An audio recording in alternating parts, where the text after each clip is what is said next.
नमस्कार मोर आउटा नुआ recipe video आपण मानक अनेक अनेक स्वागत।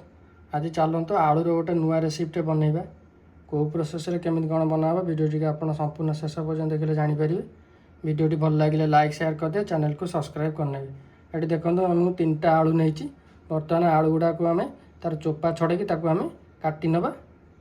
ये देखो आलू गुड़ा को आम चोपा छड़े ये साइज देखो काटिक रखी नहीं।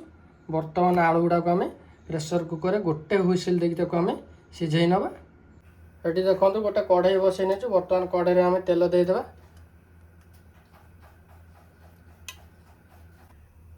तेलटा देखो ये आमर गरम हो आसला। बर्तमान तेल आम 2टा कटा पियाज अल्प किसी रसुण पकईदे। पियाज रसुण टाक भल भाव में गोल्डन ब्राउन कलर हवा पर्यंत आम तेल फ्राए करिया।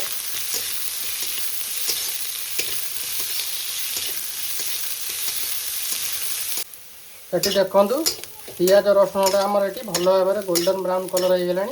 बर्तमान ये सब को आम गोटे प्लेट को आम काढ़ी ना। ये देखो पियाज गुड़ाक आम गोटे मिक्सचर ग्राइंडर दे देछु। बर्तमान एम छेचिक रखिथा कंचा लंका देदेबा। गोटे चामच धनिया गुंड देदेबा।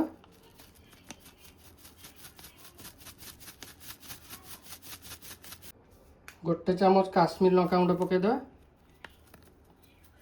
हलदी गुंड अध चामच देदेबा। छोट चामच रे अध चामच। स्वाद अनुसार लुण पकईदेबा।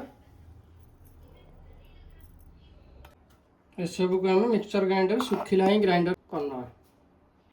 बर्तमान कढ़ई आम 2 चामच भाया घी देदेबा।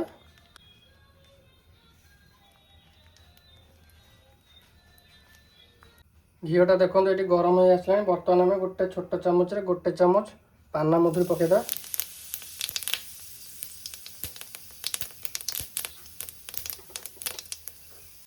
पान मधुरीटा देखो ये भल भाव फुटीगला। बर्तमान आम सिझे रखी आलू को पकईदे। आलूटा को घी सहित आम भल भाव में मिक्स कर गोल्डन ब्राउन कलर हवा पर्यंत फ्राए करना।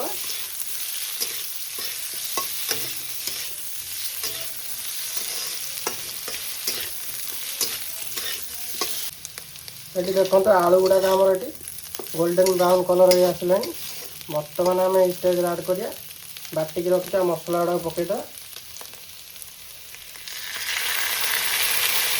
मसलाटा को आलू सहित आम भल भाव में मिक्स करना।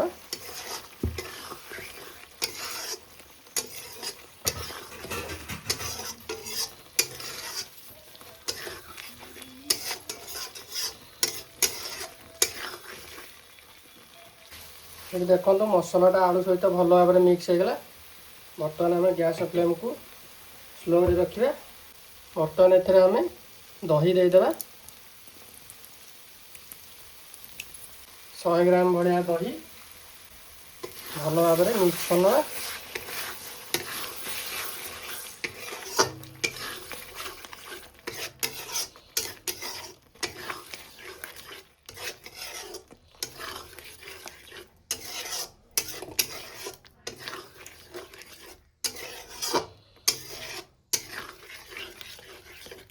दहीटा देखो मसला सहित भल भाव में मिक्स हो गला। बर्तमान एथरे आम हल्का गरम पानी देदेबा। भल भाव में मिक्स करना।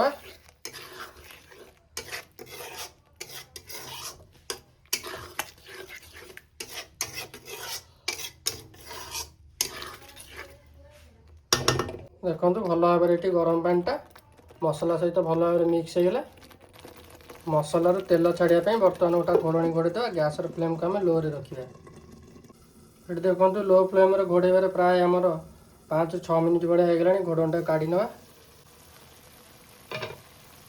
ये देखो मसला आमर तेल छाड़ी आसला।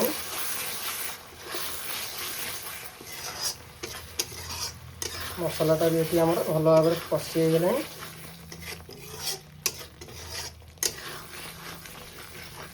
बर्तमान आम स्टेज रे अल्प गरम पानी ऐड करद भल भाव में मिक्स करना।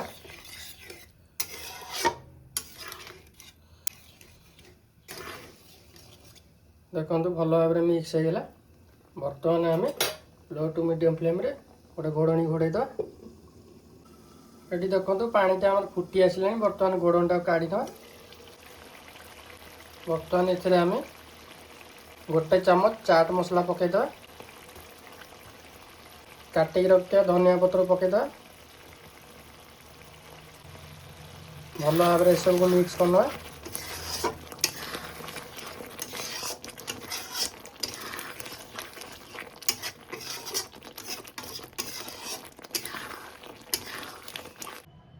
देखंतु वर्तमान आमर प्रस्तुत हो गला आलूर यही नुआ रेसिपीटी। आपण मैंने थरे यही प्रोसेस रे घरे बनातु खातु केमिति लागिला मते कमेंट रे निश्चय जणेबे।